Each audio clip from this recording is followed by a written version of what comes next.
Pois então, mangás. Essas obras literárias que nos prendem a atenção com suas obras diversas e que trazem histórias tão legais que nos prendem a atenção de uma maneira que chega a ser um sequestro. A venda de mangás cresceu muito de forma substancial nos últimos 10 anos, bem por conta do crescimento do público que vem aumentando cada vez mais, não só por descobrirmos obras diferentes e também por possuir um gosto específico de leitura, mas também por conta do marketing que é trabalhado em cima nas divulgações dessas obras e também tem um fator mercantilista que nos seduz indiretamente, chamado consumo. O foco desses leitores de mangá em específico se delimita muito por conta daquilo que eles mais têm interesse ou pelo que eles mais se identificam nas histórias. E as categorias /gêneros como shonen, shoujo, seinen são os que mais ajudam esses leitores a terem uma direção daquilo que se busca ter contato. Quando comecei a ler mangás, eu fui pego logo de cara pelo óbvio, o shonen, mas com o tempo eu fui criando uma certa maturidade na maneira de consumir mangás, onde busco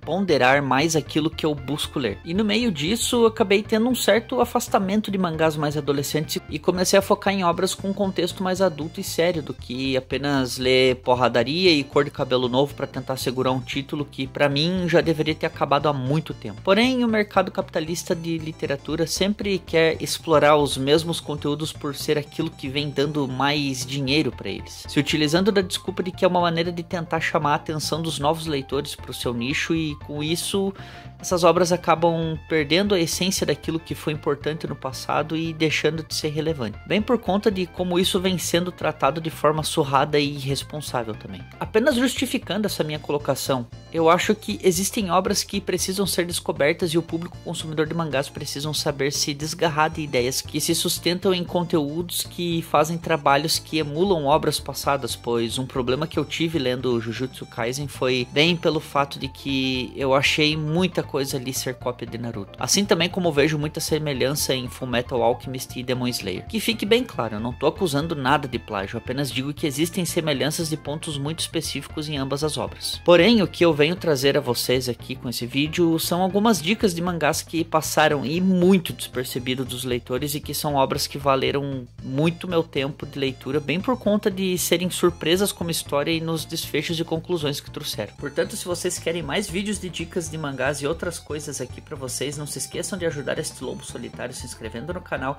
e deixando o seu like, pois é de graça e você não paga imposto por isso. E também me sigam lá no Instagram. Link aí no bolso. Eu trouxe aqui nesse vídeo dica de 5 obras das quais alguns autores já são renomados e outros são bem pouco conhecidos, bem por conta de estarem estreando suas obras aqui no Brasil. E já quero começar com uma obra que eu adorei demais e que foi a obra de primeiro contato com Shinichi Sakamoto, que é Ino-San. Essa obra conta a história da família Sanson, que era uma linhagem de executores que ficaram muito conhecidos principalmente na época da pré-revolução francesa, onde acompanhamos a história do ponto de vista de Charles Henry Sanson, que assumiu o lugar do seu pai como executor, porém muito contra sua vontade. A história, mesmo sendo inspirada em fatos reais, possui muitas ideias criativas do autor que ajudam a dar muito mais contexto e proximidade dos fatos dessa época tão importante da história da França. Além de que também somos apresentados a personagens como Maria Antonieta, o rei Luís XVI e Mary Joseph Sanson, que é quem acaba assumindo o cargo de executora futuramente, por ser a irmã de Charles. A obra busca reinventar fatos que conversam com a realidade da época, além de problematizar enfrentamentos sociais do passado, bem como o fato de uma mulher assumir o lugar de um homem em um cargo masculinizado. E não trago isso apenas como um ponto de empoderamento feminino, mas por trabalhar também situações de enfrentamentos pessoais, tanto dentro da família Sanson como também com a sociedade em um todo. E uma das inspirações do Shinichi Sakamoto foi, sem sombra de dúvidas, a obra Rosa de Versalhes. Os desenhos dessa obra são muito lindos e com detalhes muito realistas, mesmo o autor se utilizando de métodos digitais para criar as ilustrações, deixam tudo com uma beleza única e irreparável. A obra já está completa com 9 volumes e foi lançada aqui no Brasil pela editora Panini, além também de possuir uma continuação que se chama Innocent Rouge, que foca ainda mais na saga da Mary Joseph. E de verdade, eu tô na esperança de que essa continuação chegue um dia até aqui. Por favor, Panini, eu nunca te pedi nada. Seguindo agora com outro gênero, eu quero indicar o mangá Planets, de Makoto Yukimura. Sim, o mesmo autor de Vinland Saga, que escreve sobre vikings e cultura nórdica e escandinava, também já se aventurou no sci-fi. Esse mangá conta a história de Hashimaki, que trabalha como lixeiro espacial e que tem o sonho de um dia poder comprar uma nave e poder viajar pelo espaço afora. Aí você pensa, Um lixeiro quer comprar uma nave. Sim, mas ele não desiste do seu sonho, pois ele se dedica a conseguir se aprovar em um concurso do qual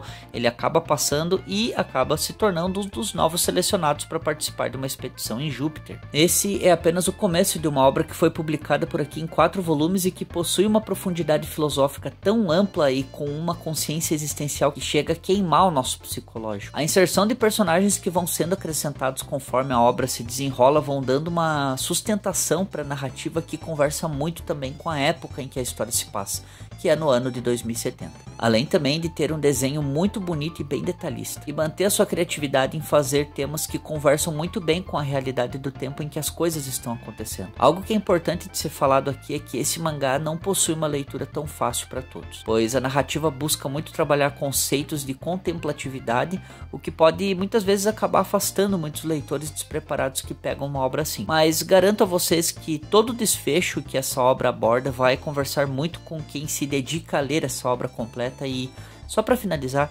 esse título deveria se tornar um material de estudo sobre filosofia, psicologia e psicanálise. Ficou interessado? Então tenta procurar essa obra, pois infelizmente os volumes estão esgotados e precisam de uma republicação urgente e de respeito, pois essa obra merece muito. Indo agora para um tema mais investigativo e também uma dica para quem gosta de obras de mistério e sobre serial killers, eu quero indicar a obra The Killer Inside do autor Hajime.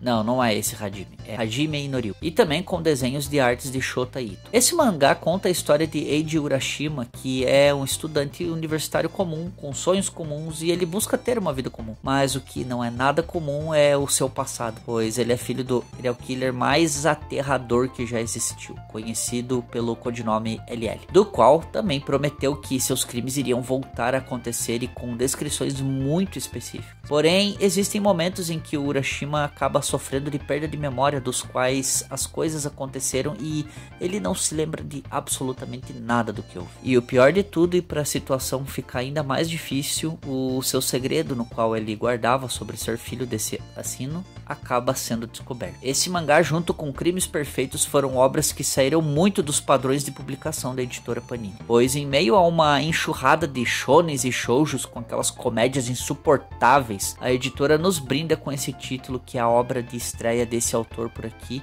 além também de ser a primeira obra desse autor publicada até o momento. Algo que é muito legal e que te prende é que o suspense ele predomina continuamente em meio a várias descobertas que temos a cada volume. Algo que lembra os enredos das obras de Naoki Urasawa, por exemplo. Esse título ele já está completo em 11 volumes e você ainda pode encontrar todos eles, e tanto em roteiro quanto em desenho conversam perfeitamente com a narrativa. Principalmente onde as maiores tensões se predominam e com aqueles efeitos blur de borrão e que deixam a cena ainda mais perturbadora. Em momentos, por exemplo, em filmes como a gente conhece já, Clube da Luta, Seven, Os Suspeitos, Amnésia e também Revolver. É aquele tipo de obra que vai te confundir muito e te surpreender em vários momentos. Mudando agora o tema, mas retomando a temática adaptação de temas que buscam enfatizar a história real, vamos falar de Zero Eterno de Naoki Yakuto, com a arte de Souichi Tsumoto. Nessa obra somos transportados para a Guerra do Pacífico, porém através do ponto de vista do personagem Kentaro, que busca informações sobre o passado de seu avô, que se tornou piloto kamikaze na Segunda Guerra Mundial. Essa obra infelizmente passou e muito despercebido pelos leitores, pois além de ser uma obra que enfatiza um momento importante da história, busca resgatar nomes que foram importantes bem por conta de suas conquistas em uma época de desafio e enfrentamentos que duram até os dias de hoje, pois o Japão é um país que vem sofrendo críticas continuamente bem por conta dos problemas educacionais quando se trata em relatos históricos do seu país. O ponto mais importante no meio disso tudo não é só a tentativa desse autor em trabalhar um resgate histórico de um soldado da aeronáutica nipônica, mas sim lutar pelos direitos e valores conquistados do país em pontos importantes dessas pessoas que, mesmo indo contra a ideologia que o país pregava nessa época, bem por conta da aliança ao partido nazista em que realmente aconteceu, ainda assim mantiveram sua honra de lutar pela liberdade do seu povo, mesmo que isso lhes custasse a vida. Eu acho um tema muito importante esse, bem pela maneira de como as pessoas encaram essa situação nos dias de hoje e buscam compreender o que realmente significa isso tudo para esses pilotos. que na verdade não é apenas a luta pelo seu país, mas também pelo seu povo, suas famílias, filhos, netos e futuros predecessores que virão a dar continuidade em sua linha familiar e buscando honrar na memória essas pessoas que fizeram o possível e impossível pela sua liberdade, pois em uma guerra soldados nem sempre são inimigos, mas sim pessoas que estão lutando pelo mesmo direito que todos já têm, mas são mandados a campo para provar quem tem a melhor precisão e eficácia estratégica de domínio e expansão. Resumindo, são inocentes brigando por algo que sempre foi deles, e algo interessante é que essa obra conversa muito com outros mangás que também é sobre a Segunda Guerra, que é Genpes Descalços. Por favor, leiam Zero Eterno, pois essa obra é um marco histórico no Japão, foi adaptado de um livro de mesmo nome e também ganhou um filme muito bom em 2013. Não deixem de conferir. E para finalizar, eu quero indicar algo do qual eu estou relendo, porque logo terá um vídeo aqui sobre essa obra. E eu estou falando de Gigante de Hirohiko. Sim, o mesmo autor de Gantz e Inuyasha. Aqui vamos conhecer a personagem de nome fictício chamada Papiko, e ela tem esse nome porque ela é uma atriz pornô. E um certo dia ela acaba tentando ajudar uma pessoa que estava ferida, e essa pessoa acaba implantando um dispositivo em seu punho que lhe dá a habilidade de ficar gigante.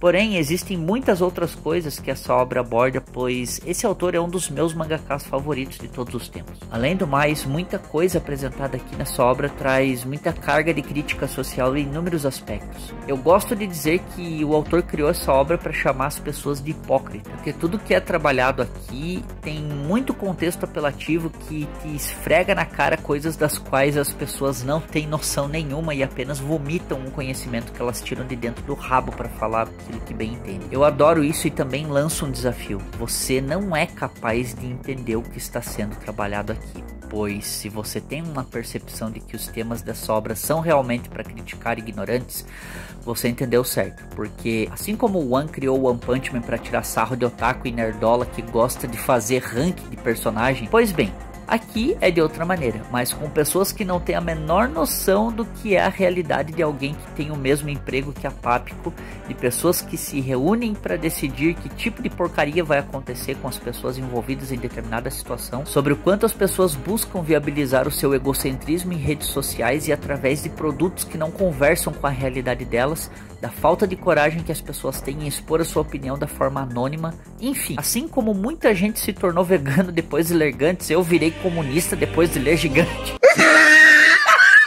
Mas brincadeiras à parte, galera, pouquíssimas pessoas se deram o trabalho de ler essa obra. Muito rica e com muita informação crítica, na minha opinião, é um dos melhores mangás da última década que saiu por aqui, junto com Pluto, Homúnculos e Ulfenlied, entre outros títulos também. Se desafie em ler Gigante e sua mente vai ter uma enorme surpresa. Portanto, se você gostou dessas dicas ou se você já leu algumas dessas obras, deixe nos comentários suas opiniões, o que vocês acharam, quais outras obras vocês querem me indicar, deixem qualquer coisa aqui nos comentários, falem sobre outros assuntos, mas como eu sempre falo, sempre com educação. Algo que eu quero aproveitar para agradecer, galera, é sobre o engajamento que o canal tá tendo. Os últimos vídeos tiveram alguns comentários, né? Achei bem legal o pessoal assim colocando as opiniões e participando, né?